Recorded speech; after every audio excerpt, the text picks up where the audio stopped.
Join me on Crossing Bridges. We chat with someone who truly wears many hats. Besides running a few companies, she's also a passionate advocate for women in business, mom of 2 teenage boys, and recently went back to school.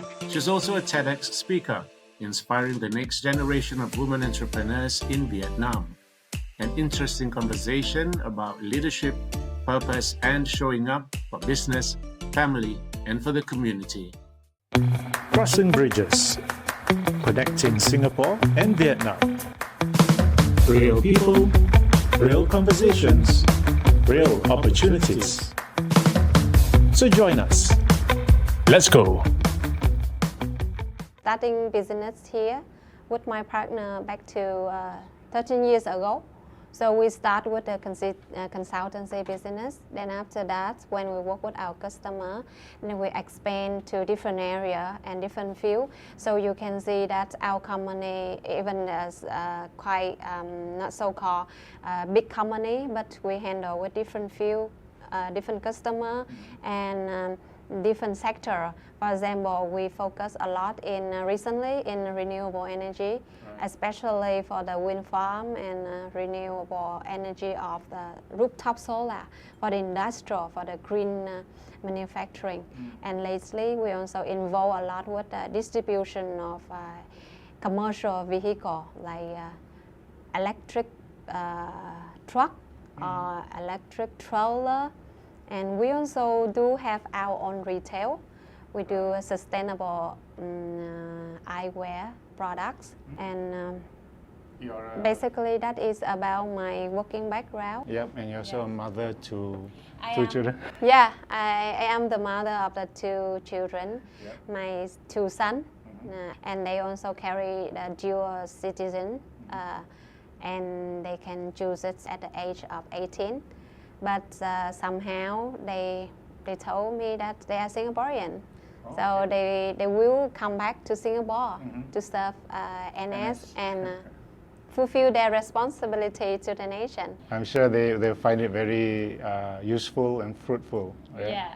Are you worried though, as moms? Usually all the mothers in Singapore, they're so worried. Actually, I think that is very, I don't worry at all, because I was growing up in a very humble family, and I think that's good experience in the tough environment. We build up somehow the characters for you to survive in like the fast changing world, like we call it VUCA world now, right? So I think it's good, and we are ready for that. Besides the role, I also am a student now. Oh, And, you went back to school? Yeah, I come back to school after I do my executive MBA at RMIT. And I think that I need to do something further. So I decided to do my doctorate degree in France. So I will travel to Paris and Barcelona. Where do you have the time to do all this? Actually, all those things is I do with my interest. So I have my way to prioritize my time, and I feel I can go with that, and I'm happy. So going back to the corporate or business world in Vietnam, I'm sure you've seen and experienced a lot of changes over the years, 5-10 years. Yeah. To share which are the areas that growing the fastest. Maybe one of them is your sustainable energy sector. Yeah.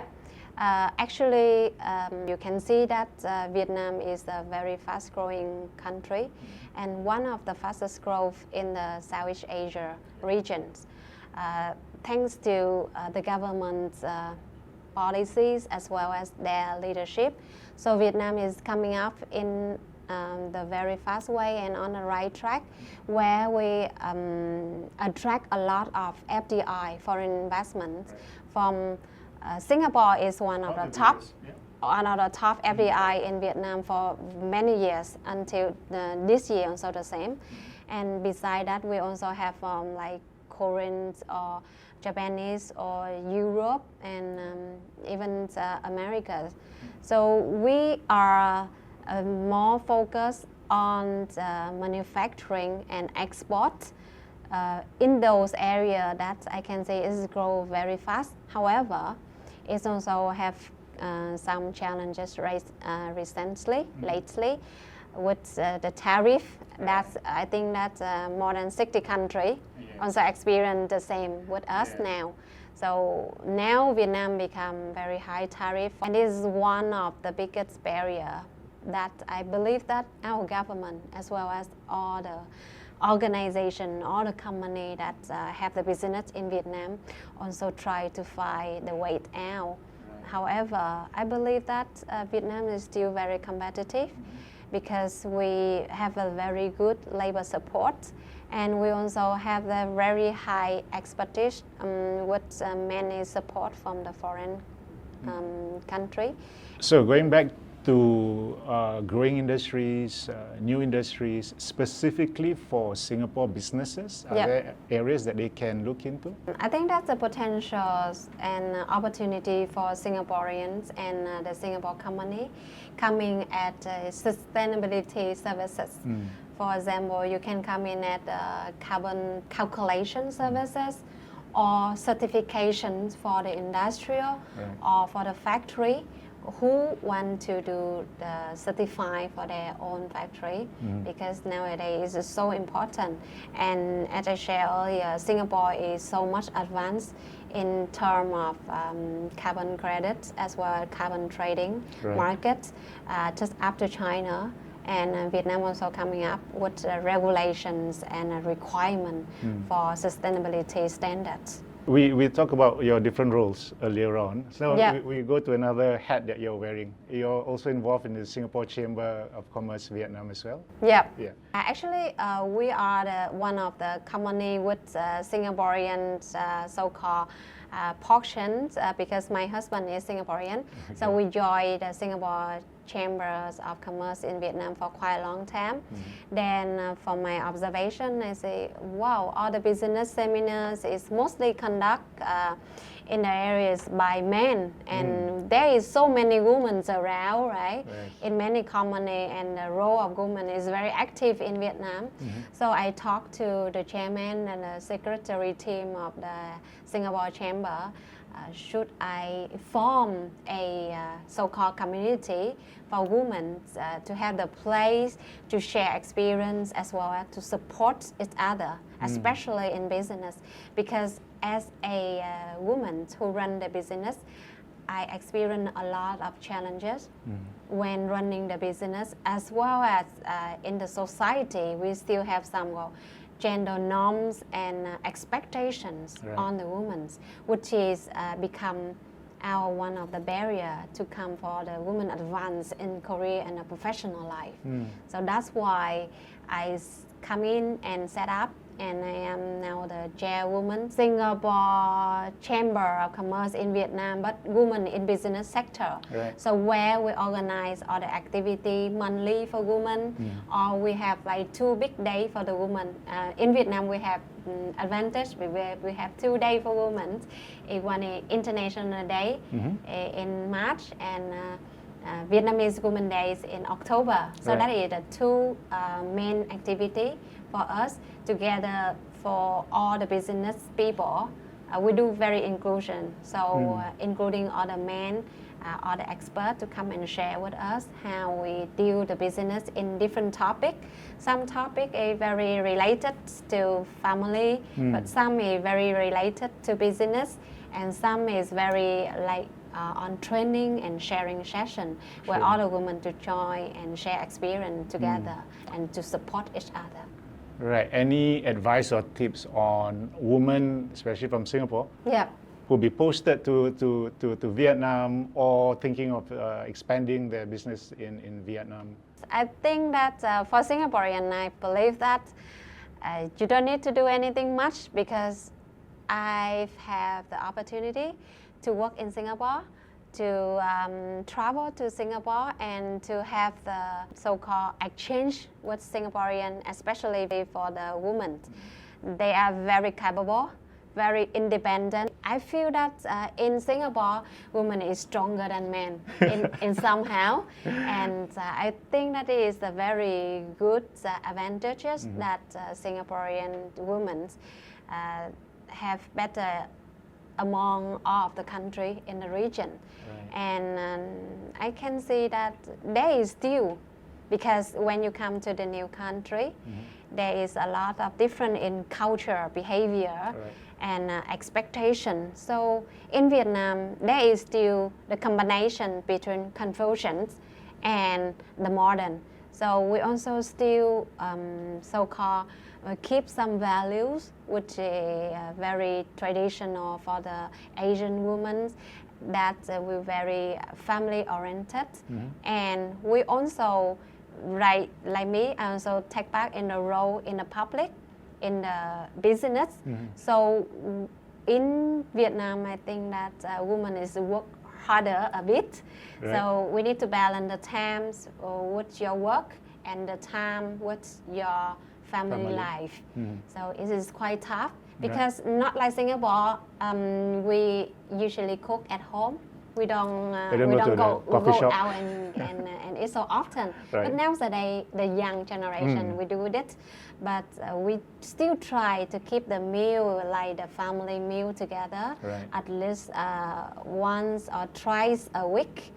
So this is something that you may have a take note on that side. Okay. Yeah. Tell us about your plans with, I heard you telling me about there's a lot of collaborations coming, cross borders, different organizations. We want to spread up the community, and we want to build it across border and make it more valuable, especially for women. Because here more than 97% of GDP come from the SME, and micro entity is led by women. So a lot of them, they experience a lot of challenges and difficulty when running their own business. That's why where we want to connect other people, especially for those with very experience in running business, like bigger organizations or company or MNC, who can bring the value and to share the stories as well as to share the tip for the smaller company to learn and to go away from going to the same trap. So that is the thing that we think that is some valuable to the women community. And besides working as a chairwoman of SingCham Women in Business sector, I also involve very actively with other business group. For example, like other association, we always do the co-host event, and like for Vietnam women, we're also very active, and we also have community. We exchange very often. We have offline group when we organize the event, and we share a lot of activity. And for sustainability, we also had a group that like we go and plant a tree, build a clean environment, help the children and the women. And we also collaborate with other countries. Like we have the linking friend, we meet in linking. Then we meet offline, and we found that we share the same value, and we share the same mission. So we want to build something bigger. So she's coming here in June to do the first event for between Philippines, and she fly in with experts from Korea, from Japan, and Thailand to come in and to collaborate with the university in Vietnam. And we organize a big event to help up with the children and the students for Vietnam innovations and sustainability. Beside that, I also take part with many other associations. So we, from now until end of the year, upcoming, we're planning to have the event. In June, we had 2 events. Then in October, we have 2 events in Ho Chi Minh City and Hanoi, especially for the women in business. And in between, we also have other events like to do the charity and helping for the women and the community. Why do you do this? I'm sure it takes a lot of your time.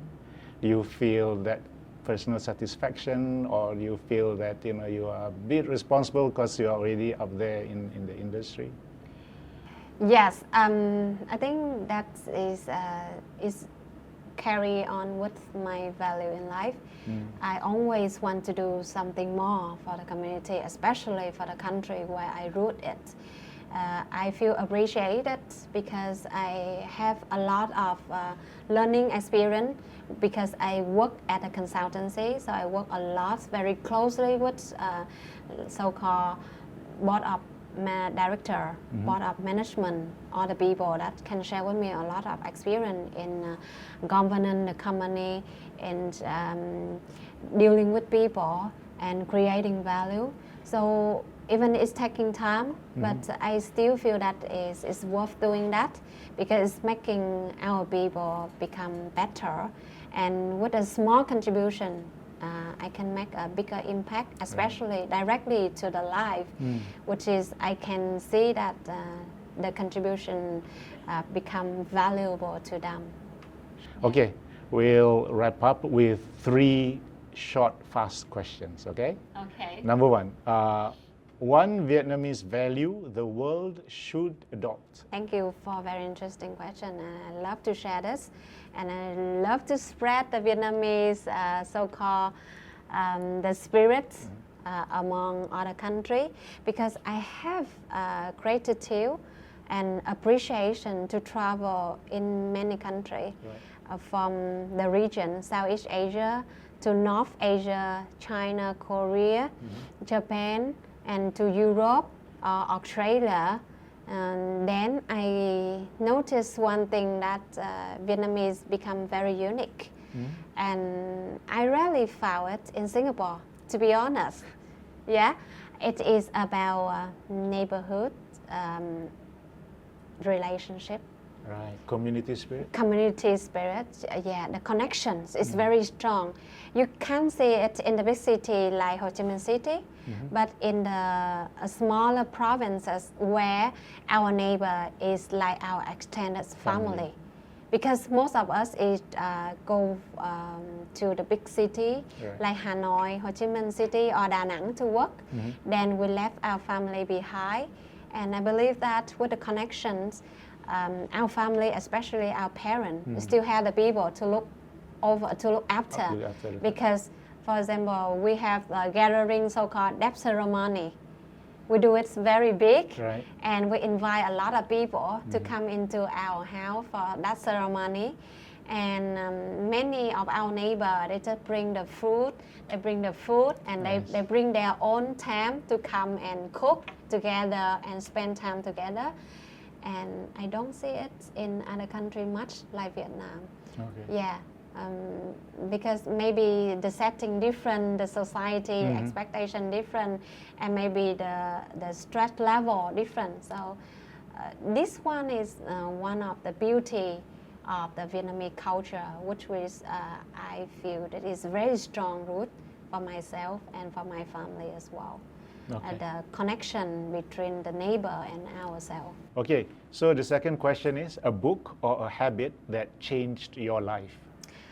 So I need to choose between a book or a habit? Yes. Or I can do both? Can do both as well. Okay. So actually, I have the very good habit is sleep very early and wake up early. Okay. Because I think that somehow I can see the beauty of early morning. I don't miss out any sunrise.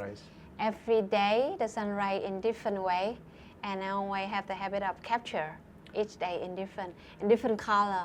It makes me feel like I start a day with a fresh and new possibility, new opportunity.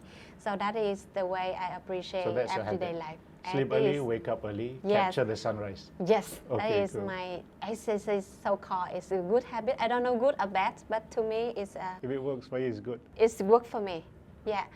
And one book I think make me think twice, and why I do a lot for women in business is the Lean In from Sharon Shangbus. She is CEO of Google and Facebook.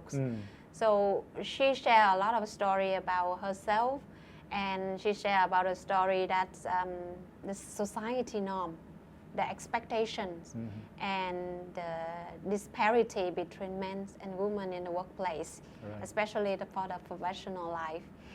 Sometimes the people, especially women, we to give too much expectation for ourselves. That's why I am doing the doctorate in leadership, especially focus on women leadership, and I would like to go further to see what really the reason behind a lot of women participate in the workforce, but at a high position, the senior, the management is still very modest rate compared to the men.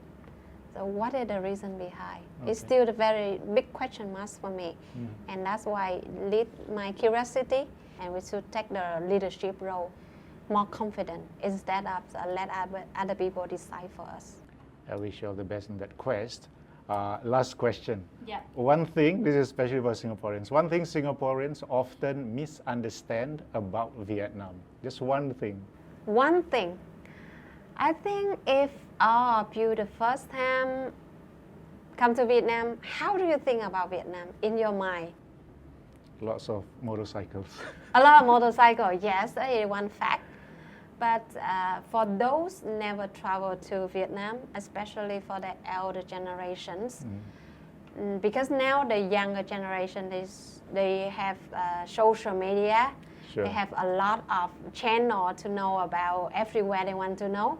But for the elder people, they still think that Vietnam is still like the rural area.